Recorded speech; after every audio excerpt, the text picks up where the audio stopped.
UP का एक नौजवान जो जिम में पसीना बहाता है, मिस्टर यूपी जैसी बॉडी बिल्डिंग चैंपियनशिप में मेडल जीतता है और जिसका सपना शायद देश के लिए गोल्ड लाना था। इंस्टाग्राम पर जिसके 4600 से ज्यादा फॉलोवर्स हैं और जिसकी हर रील पर हजारों लाइक्स आते हैं, वो अचानक अपनी ही बर्थडे पार्टी में अपने 3 जिगरी दोस्तों पर गोलियां बरसा देता है, सिर्फ इसलिए क्योंकि एक दोस्त ने उसके चेहरे पर केक लगा दिया था।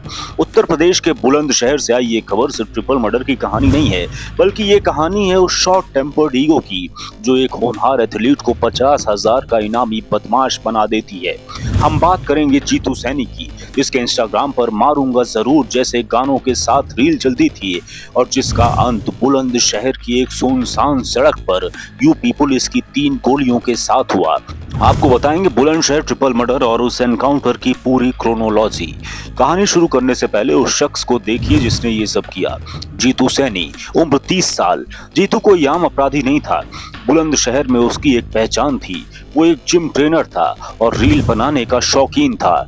उसकी कामयाबी का ग्राफ काफी ऊंचा था। 5 साल पहले उसने mister UP classic body building championship में सेकंड रनर अप का खिताब जीता था। इतना ही नहीं, उसका राजनीतिक रसूख भी कम नहीं था। साल 2017 में वो बहुजन समाजवादी पार्टी का नगर अध्यक्ष भी रह चुका था। घर में 8 साल का बेटा और 6 साल की बेटी है। पिता मिठाई की दुकान चलाते हैं और माँ पैरालिसिस से पीड़ित है। एक तरफ एक सफल खिलाड़ी और नेता की इमेज थी, तो दूसरी तरफ एक ऐसा गुस्सैल इंसान जो छोटी सी बात पर आपा खो देता था। अब आते हैं उस तारीख पर जिसने सब कुछ बदल दिया।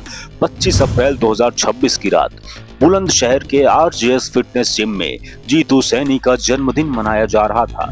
पार्टी में उसके करीबी दोस्त ही शामिल थे। पुलिस की जांच के मुताबिक हंसी मजाक चल रहा था। तभी एक दोस्त अमरदीप ने मजाक मजाक में जीतू के चेहरे पर केक लगा दिया।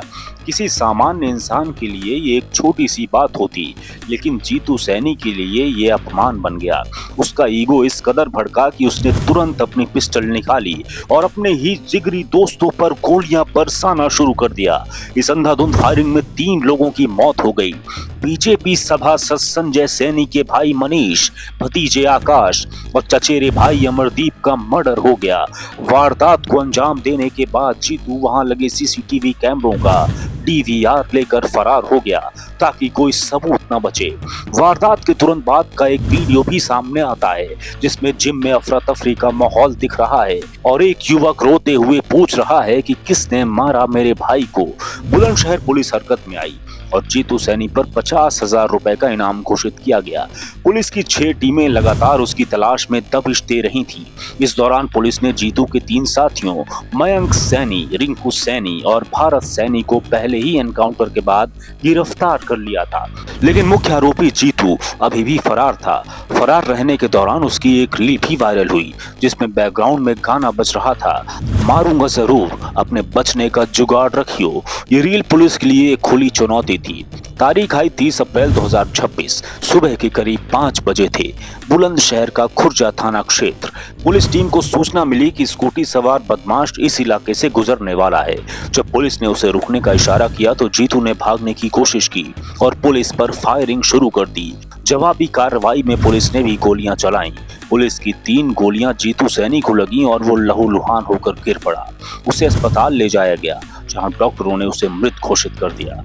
इस मुठभेड़ में इंस्पेक्टर मोहम्मद असलम और हेड कांस्टेबल मोहित मलिक भी घायल हुए, जबकि 2 सिपाही अपनी बुलेट प्रूफ जैकेट की वजह से बच गए। ट्रिपल मर्डर के मुख्य आरोपी का अंत ठीक उसी तरह हुआ जैसे उसने रील बनाई थी। इस एनकाउंटर के बाद उन परिवारों ने राहत की सांस ली जिन्होंने अपनों को खोया था। मनीष की पत्नी और अमरदीप की बहन ने कहा है कि अब जाकर तसल्ली मिली है। जीतू सैनी के पास सब कुछ था, शोहरत, राजनीतिक पहचान और एक अच्छा परिवार, लेकिन एक पल के गुस्से और ईगो ने न सिर्फ 3 मासूमों की जान ले ली बल्कि उसके अपने हंसते खेलते परिवार को भी बर्बाद कर दिया। बुलंदशहर की ये घटना हमें सिखाती है कि बॉडी बिल्डिंग के साथ साथ मानसिक नियंत्रण कितना जरूरी है। आप क्या सोचते हैं इस एनकाउंटर और जीतू सैनी के अपराधी बनने के सफर के बारे में, और आप इस ऑन द स्पॉट जस्टिस को कितना सही मानते हैं? कमेंट बॉक्स में अपनी राय जरूर बताएं। अगर आपको तथ्यों पर आधारित ये रिपोर्ट पसंद आई हो तो 5th पिलर को सब्सक्राइब करना ना भूलें।